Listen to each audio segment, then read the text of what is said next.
வணக்கம், இது ரேணுகாஸ் கிச்சன். இன்றைக்கி நம்ம வீடியோவில் என்ன பார்க்க போகிறோம்னா ரசம் தாங்க வைக்க போகிறேன். இன்றைக்கி அதுக்கு தேவையான பொருட்கள் இது தாங்க. பூண்டு ஒரு 5-6 பல் பூண்டு, ஒரு தக்காளி, தாளிக்கிறதுக்கு உண்டான நெய், காஞ்ச மிளகாய் ஒரு 4 மிளகாய் கிள்ளி வச்சுருக்கிறேன், கடுகு, அப்புறம் மிளகு சீரகம், கல் உப்பு, மஞ்சள் தூள்.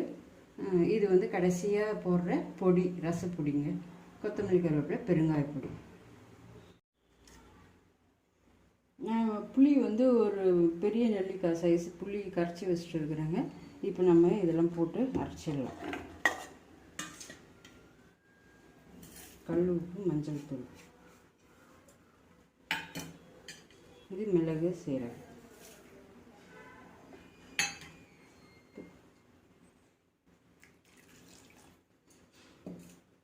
இதிலே பெருங்காயப்பொடியும் நம்ம ஆட் பண்ணிக்கலாம்.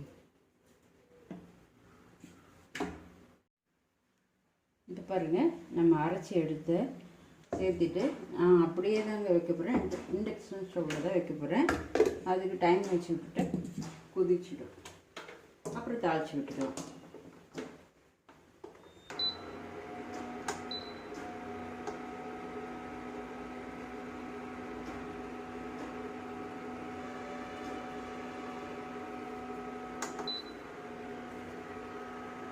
பாருங்கள், ரசம் தாளிக்கிறதுக்கு தேவையான நெய்,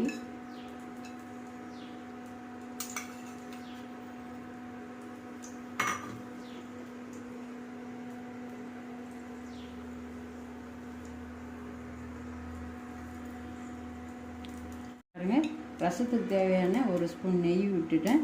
இப்போ கடுகு போட்டுறேன். கடுகு பொரிஞ்சிச்சு.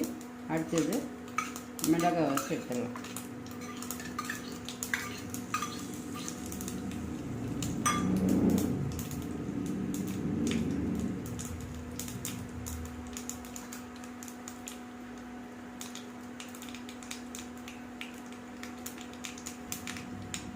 கொத்தமல்லி, கருவேப்பிலை தேவையான அளவு கழுவி வச்சுருந்து சேர்த்துடலாம்.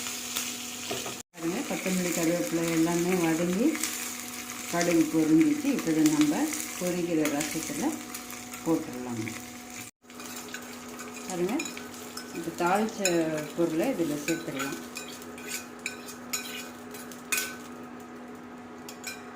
பாருங்கள், ரசம் நல்லா கொதித்து வந்துடுச்சு. இந்த டைமில் நம்ம ரசப்பொடியை சேர்த்துட்டு 2 நிமிஷம் கொதிச்சதுன்னா ஆஃப் பண்ணிடலாங்க.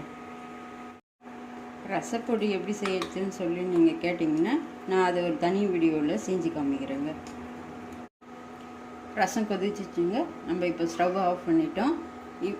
இந்த ரசம் செஞ்சு பாருங்கள், உங்கள் வீட்டில் எப்படி இருக்குதுன்னு சொல்லுங்கள். எங்கள் சேனல் உங்களுக்கு பிடிச்சிருந்ததுன்னா லைக் பண்ணுங்கள், ஷேர் பண்ணுங்கள், சப்ஸ்கிரைப் பண்ணிக்கோங்க. பக்கத்தில் உள்ள பெல் பட்டனை கிளிக் பண்ணிக்கோங்க. தேங்க்யூ.